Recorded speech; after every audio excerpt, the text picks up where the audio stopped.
my first guest this morning. He is Senator the Honorable Clarence Rambharat, Minister of Agriculture, Lands and Fisheries. Honorable Minister, thank you so much for taking time from your busy schedule and gracing us with your presence this morning. No problem. Thank you and good morning, Trinidad and Tobago. There must be some secret as to why you look so rested. Well, you know the rule on a Sunday morning for me. I can't get out of the house until I'm finished cooking. So you actually get up and do the cooking. Of course. We are in the same boat. I got up this morning. I thought about food too, and that's as far as I went. Yesterday I was out as usual at the expanded farmers market in Queens Park, Savannah. I was very pleased with what I saw in terms of the prices and the crowd that was there. It's really growing. Right. We've just moved to the western side of that paved area. And of course, this morning I was able to cook all my fresh produce. All right, I have to go back there. I went there once, only once. The second week they were there, I went out and I was happy with what I saw because the prices were phenomenal compared to what I pay in the grocery. But I would have to do another visit at that at some point. 7 minutes after 10 o'clock, Mr. Minister, I know your schedule is always a tight one, but you always make time for us. There are a lot of issues here. Last Thursday, addressing hundreds of former Caroni 1975 limited workers who were retrenched in 2003, that's when the sugar industry was shut down. You spoke of being delayed in the attainment of your agenda, which include ensuring that land given to ex-Caroni farmers were, one, done so legally, two, that they were being developed at a justifiable cost, and three, that they were in fact being used for agriculture. These are three related, though separate issues. You added your efforts to achieve this were being stymied by some workers in your ministry. This has drawn fire from the PSA representative, but that conversation we'll go into later. With your acquiescence, I would like to break down the three issues, and beginning with what you explained to us the last time, so our listeners get a full understanding of what we are talking about. On your last visit, you explained this, however, refresher I think is necessary here. The history of the land, Caroni land. You are intimately familiar with that. The history of that land, how it came about being given to farmers, and what were the conditions for it. Could you please give us a recap on that? So before we continue in the conversation, which is part of what your agenda that's being delayed deals with, folks understand the backdrop of this, sir. Okay, let me just put what I said in context. Since assuming office, the government has been committed to completing the land distribution program, which forms part of the Caroni VSEP. And I'll come back to the use of the word retrenchment in a while. So there has been, this VSEP was offered to the workers in 2003. And the workers left the company August 1st, 2003. So it's been 13 years on that we've been working across successive governments to distribute the land. And I made a commitment to the workers last year that in relation to the agricultural plots, which number close to 9,000 2-acre plots, that the government is committed to distribute every single plot by 31st December 2016. And I even made the point that while as a recipient of the VSEP, I am also entitled to a 2-acre plot, my plot is available for distribution. And I made the commitment to the workers that my plot would be the last one distributed. In other words, I am not moving ahead of the workers who have been waiting since 2003. Captain does not leave the ship until everybody's off. There are other workers who believe that they're entitled in some way or the other.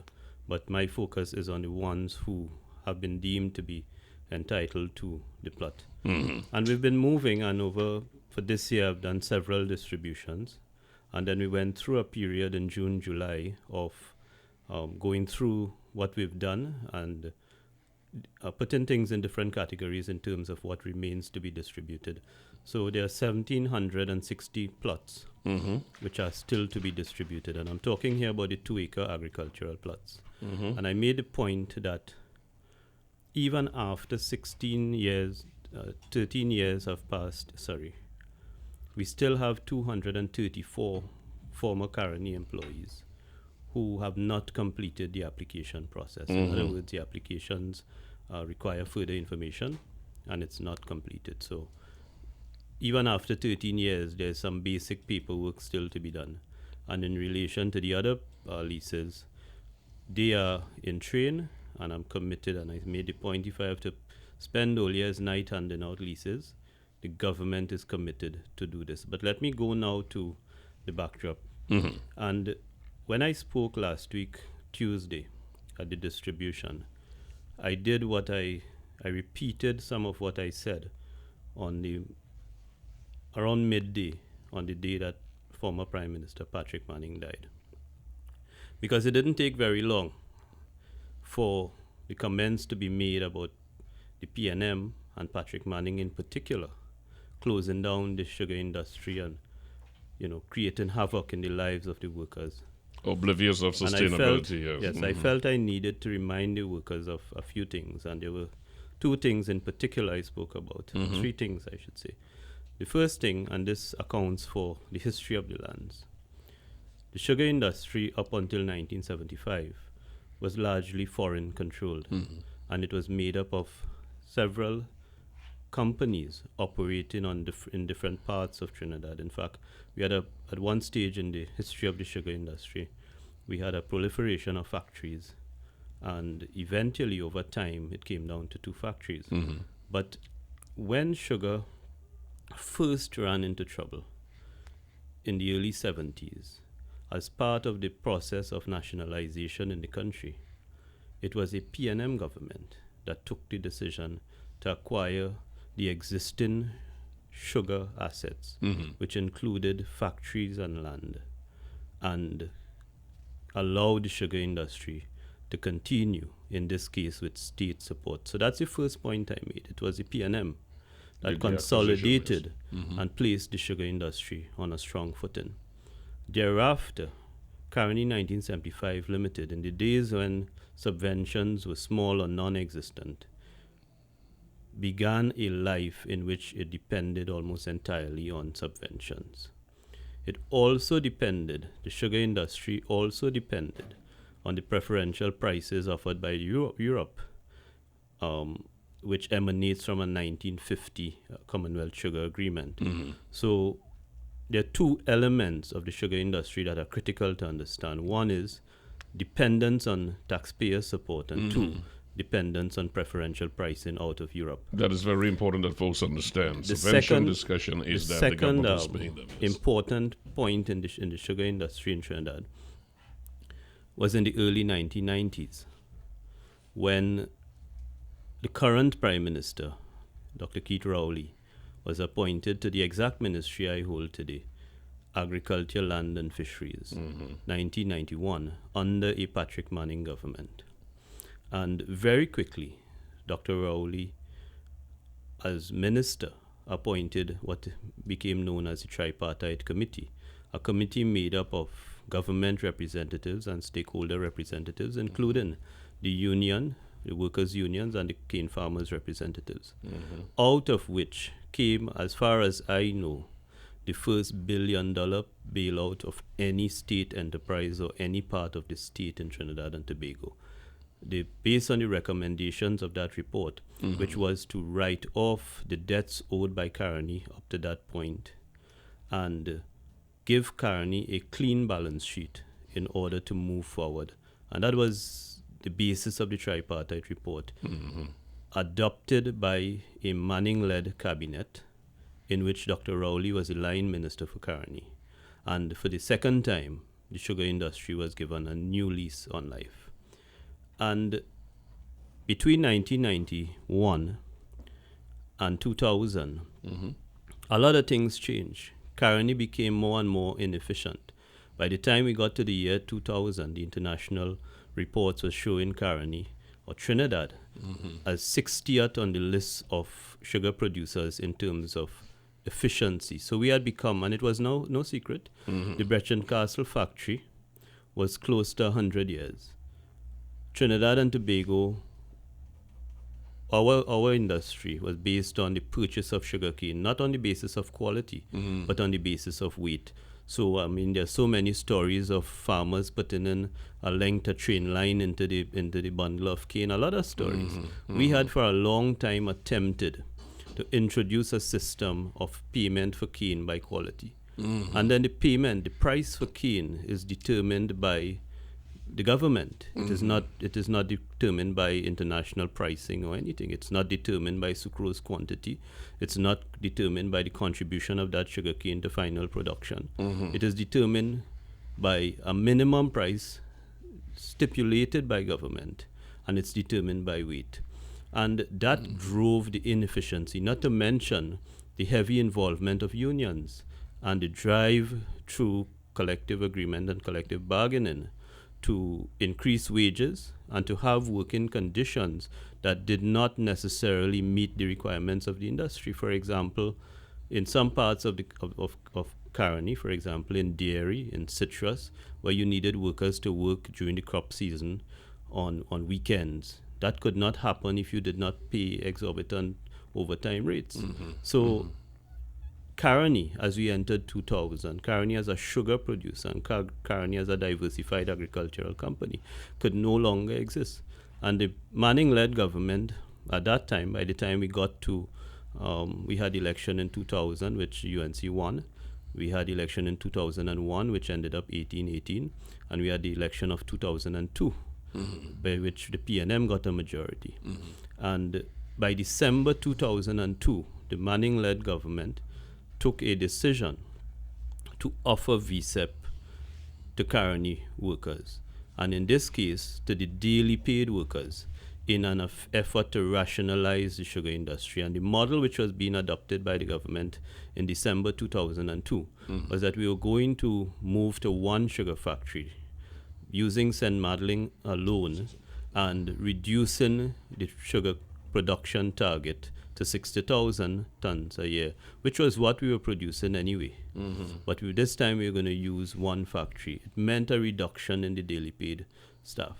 And you quoted the word retrenchment. This was no retrenchment. By the time we got to February 2003, an enhanced VSEP was being offered to the workers. An offer was made on 17th February 2003 to all daily paid workers in the company. It was voluntary. And a lot of people forget that what was eventually offered, when we talk about Mr. Manning closing down the sugar industry, a lot of people forget that the company was taken to court by the All Trinidad Sugar and General Workers Union, which was the name at the time. And by court order, a VSEP was agreed. It's a court order. It's not a government decision. Initiative. Entirely. Government offered VSEP, and the idea was to reduce the number of workers and allow those who were close to retirement to leave. And in fact, the data showed that 3,500 of the workforce in Caroni stood to benefit by leaving right away in 2003 rather than work to retirement. So there was an incentive there for people to leave early. And the government was going to continue to run a reduced sugar industry, fully supported by the taxpayers, given the change in economic conditions. And another major element of the change in economic conditions was the fact that Europe was moving to dismantle the preferential pricing on the basis of a matter brought to the WTO by Australia and Brazil and other sugar producers. Because remember, Brazil and Australia came on, they developed and invested in their sugar industry later on. And in the case of Brazil, their processing infrastructure allowed them to produce both sugar when the market was attractive enough for sugar, and ethanol when the market was attractive for ethanol.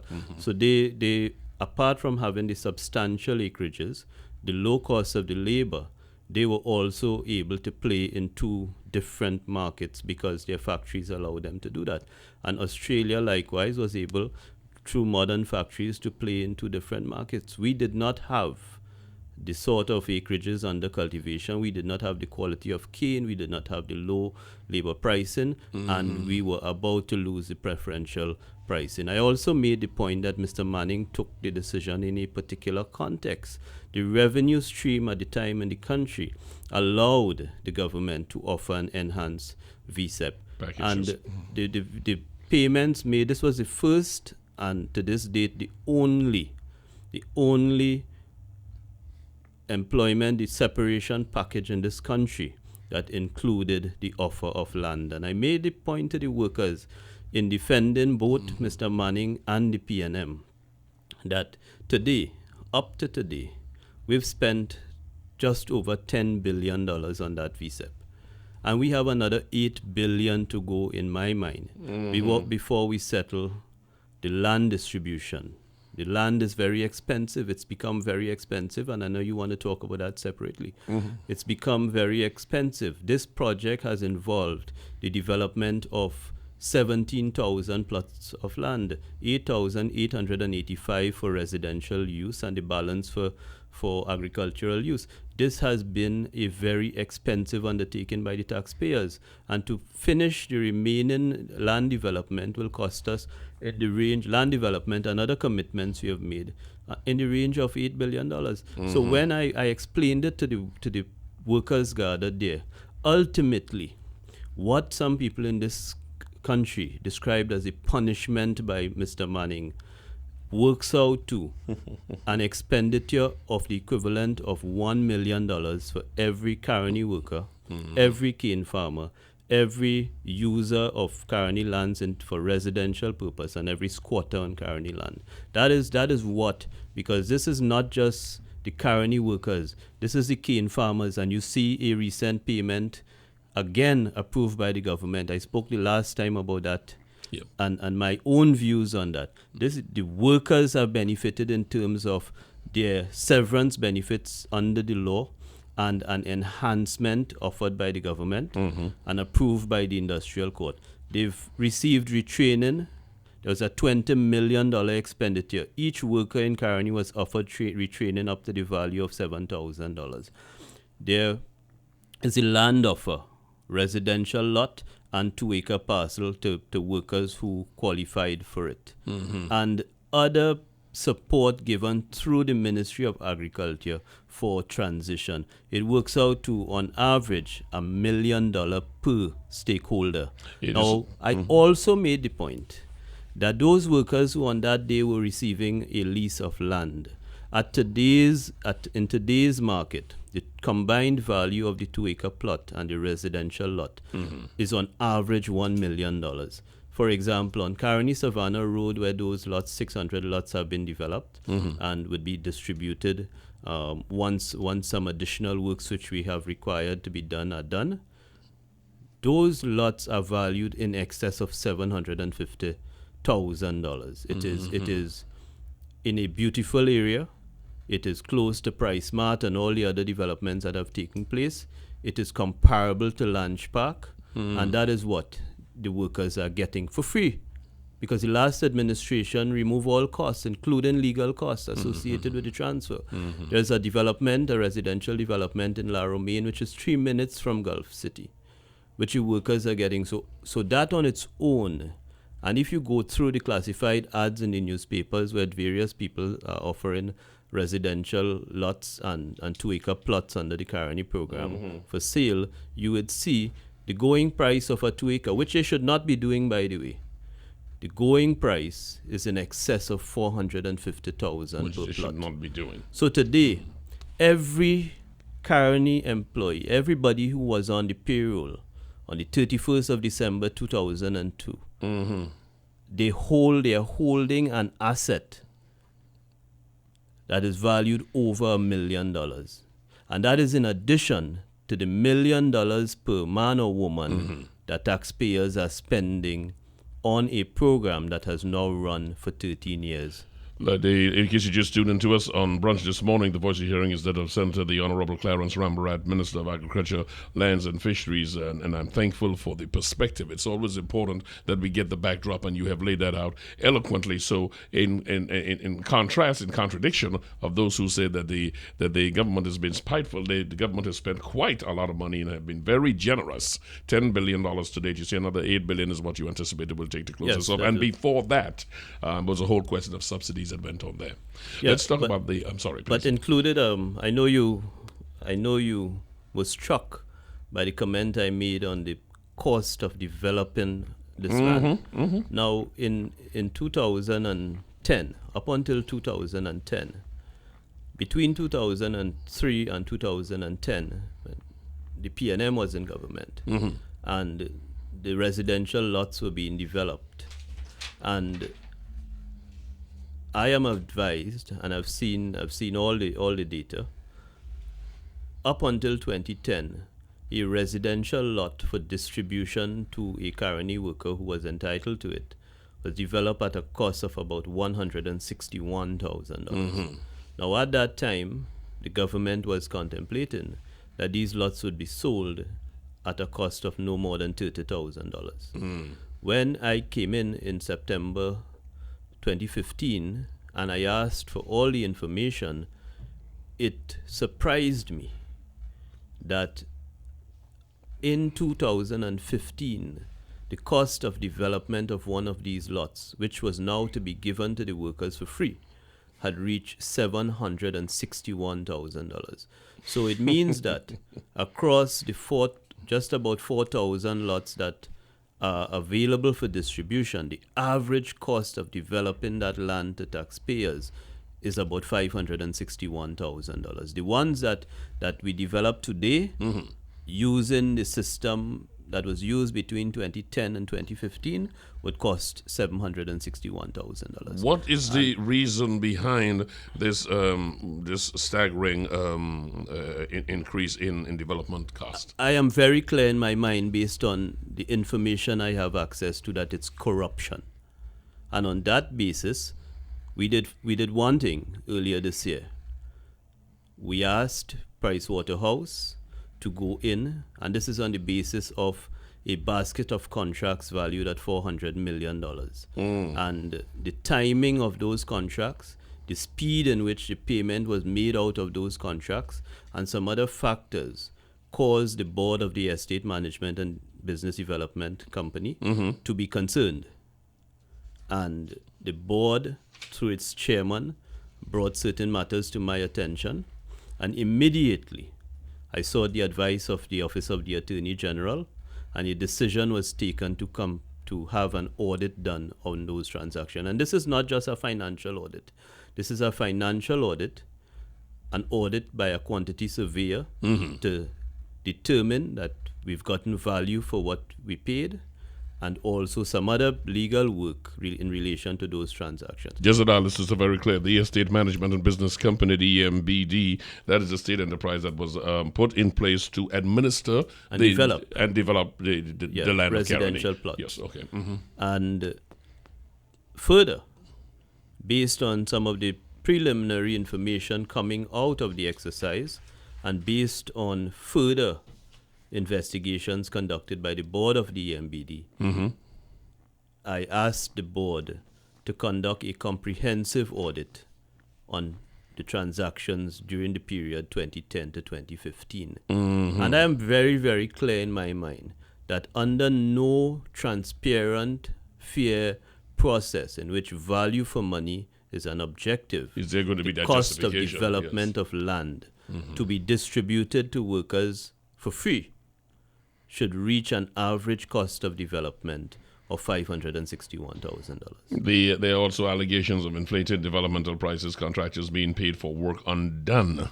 Is there a lot of that from the information you have? Yeah, this is all pending the investigation. Based on what I'm privy to, and I said to the Parliament when I spoke in my maiden speech in the Senate, when I spoke on the 2015-16 budget, I set three priorities for the ministry. One was the structure of the ministry.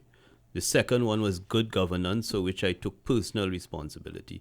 And the third was people in terms of capacity building in the ministry. And on the issue of good governance, I said I would issue a letter of expectations to each state agency under my watch, which I have done, detailing and setting out the basis on which I'm going to measure their performance at the end of the year.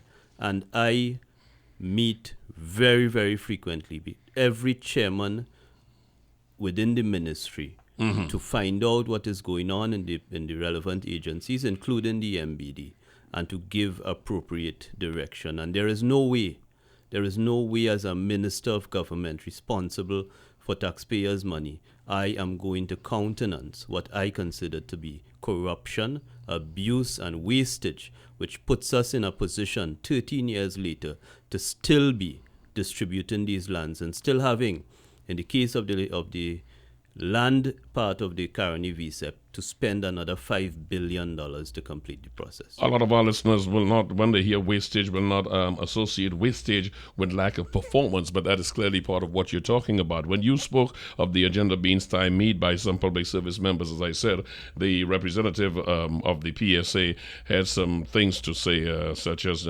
issuing a warning to you and so on. But just that our listeners are very clear. Many folks feel the frustration, and there is that feeling, real or perceived, of inaction by government employees. You said some within your ministry. You didn't say all. And this warning from the PSA, does it leave you disquieted, anxious, disturbed? Not at all. Absolutely not. I am not targeting, and I'm not trying to make lives uncomfortable for any public sector worker in this country, in particular those in the ministry. But I am very clear about what my mandate is. I'm very clear about what the Constitution says in relation to the responsibilities of a minister. I'm very clear about what the President has given me to execute in relation to my appointment. And I'm very clear on the government policy and the Prime Minister's expectations of me as a minister. And I understand that ministers are not supposed to get into. I have no financial authority. I understand that. I don't have the authority to hire and fire in the ministry. I am not responsible for day-to-day administration of the ministry. But I am very clear in my mind that I have overall responsibility for the proper administration of the ministry. And in particular, where on an annual basis, the Parliament allocates funding to the ministry, including funding for the payments of salaries to workers, I have a responsibility to ensure that taxpayers get value for their money. And that does not mean going to individual workers. I made the point in the context of the enforcement of the covenants which require farmers in the country who receive leases, agricultural leases, the enforcement of the covenants under which they are supposed to cultivate the land. And there is a proliferation. There are many complaints in the country about land grabbing, about non-agricultural use of agricultural land. There is a unit set up in the ministry, an enforcement unit staffed by public servants who are supposed to be inspecting and producing the reports and forming the basis for action to be taken. If the and lands my are not- point was directed to those people, and I said in particular, the Land Management Division, starting from the top to the bottom. The minister has no enforcement role under the law. The minister cannot go. For example, yesterday as I approached the farmers market, I saw someone selling piwa on a pickup outside the farmers market. And I went and I spoke to the appropriate authorities and I said, that vending in that manner is not allowed in the savannah. A minister has no authority to tell somebody to leave the savannah. Likewise, I have no authority to put people off state lands. But you do have the responsibility to ensure, as you said when you were here last, and you also said in your maiden speech, that we don't have square pegs and round holes. Absolutely. And even where we have square pegs and round holes, I have a responsibility to help them become rounded. I have a responsibility, whether it's true. And right away, the PSA president spoke to lack of resources and all of that. That is a normal cry. And I want President Duke to know that I am in support of public servants. I understand that it's not every public servant, but I also know where there are people in the ministry charged with responsibilities and they're not performing. I have a responsibility to get the permanent secretary and the people responsible for dealing with it, to deal with it. That is my responsibility, because I get complaints across the country about people calling the phone numbers of the ministry, people showing up on certain days, on office days, on designated days. And I have said to them, today is Sunday. When I leave here, I'm going to San Fernando to do the work of the ministry. I'm going to Animals Alive, the project of Joel D'Souza in San Fernando. The project receives a subvention, and as we prepare for the next fiscal year, I'm going to see the work that has been done.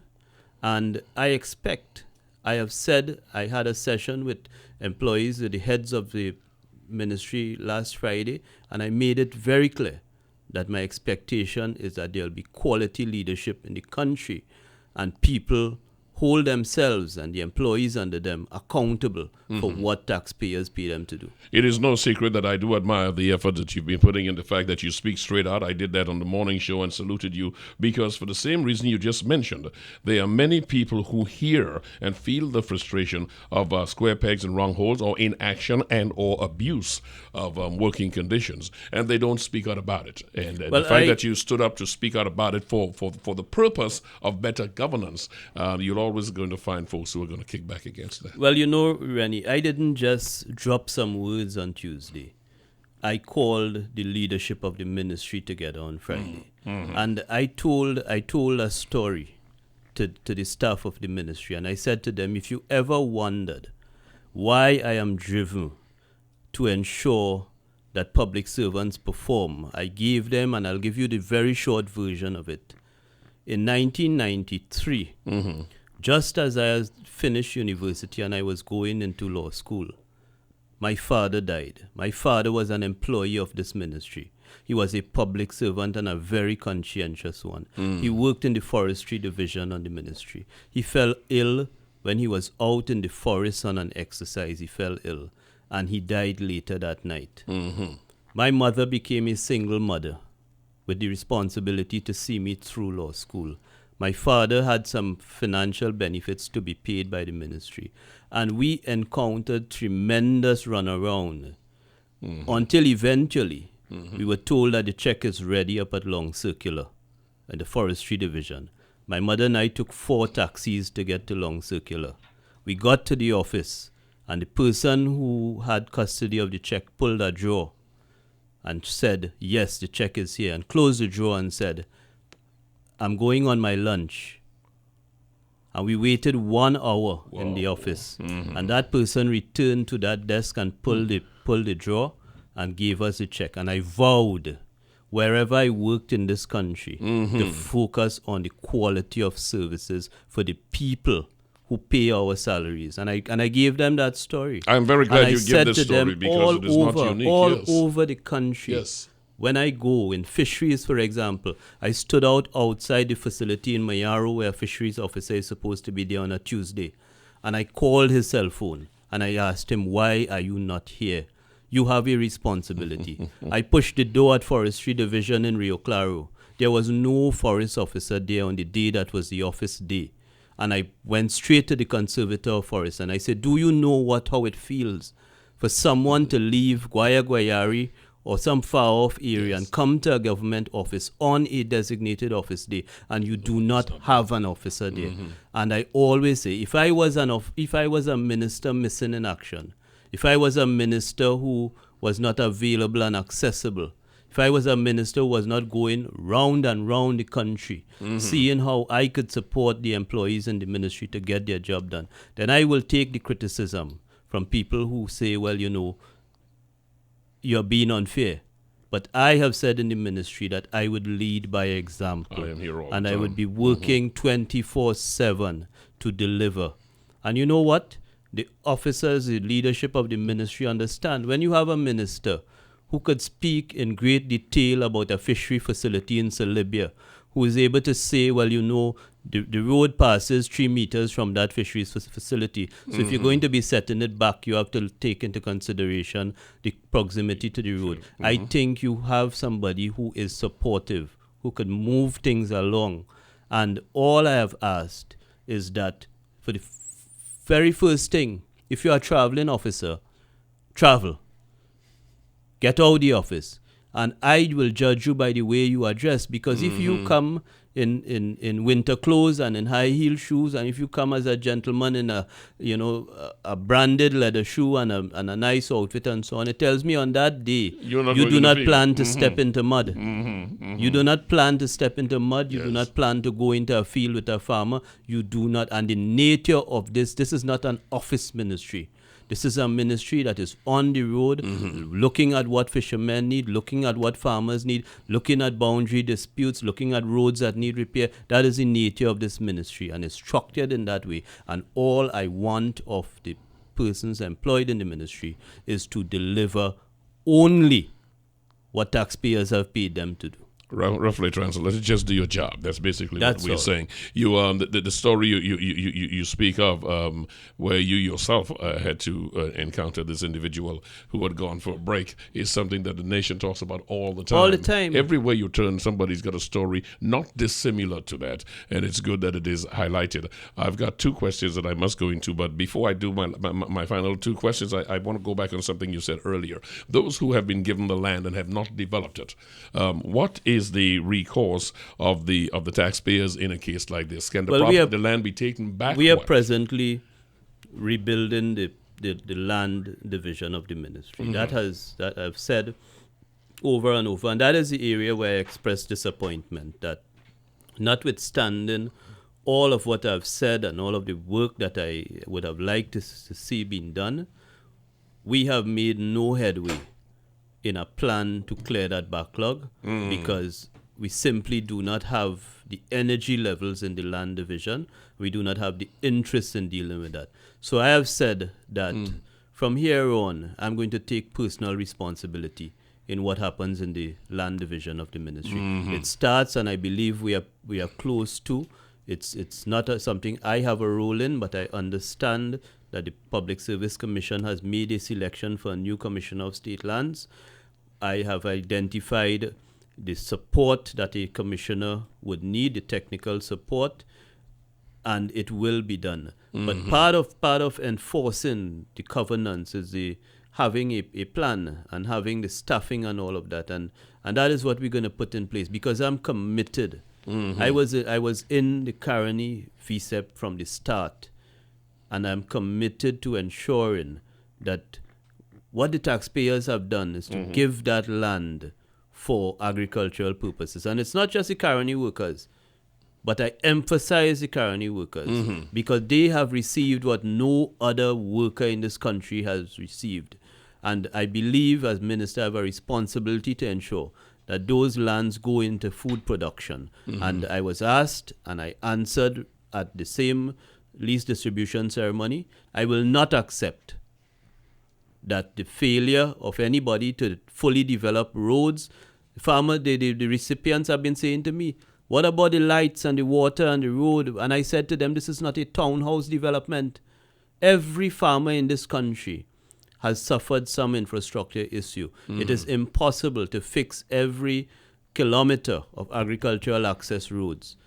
But those who have roads which were very recently developed and who could use it, the Caroni workers have infrastructure that no other farmer in this country has.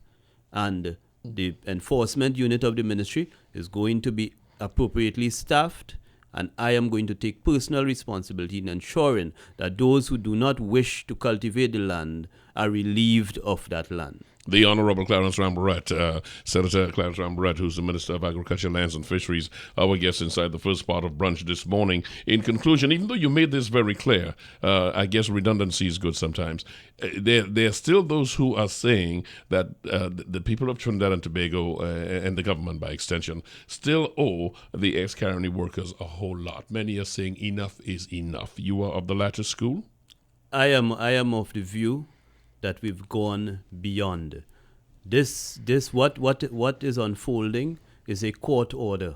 The government is committed to do what the court has ordered us to do in relation. This is not an imposition of Mr. Manning. This is not a P&M imposition. This is a P&M plan that got into court. It is now the basis of a court order. Yes. And I'm committed on behalf of the government to do what we have to do. But in my own view, nothing close to $18 billion has been spent on any group or any sector in this country over such a sustained period of as 13 years. And I think enough is enough. It is time for the workers to move on. But I also understand in my interaction that sugar and politics and religion are so closely connected that we may never see an end to the noise and an end to those politicians who believe they must ride the back of cane farmers and sugar workers in perpetuity. But I've always been in support and in defense of sugar workers and cane farmers in this country. And that is why they come and they see me all the time. That is why we were able to take, I remember when Mr. Manning spoke about the restructuring of the sugar industry, and Mr. Indar Singh talked about blood in the streets.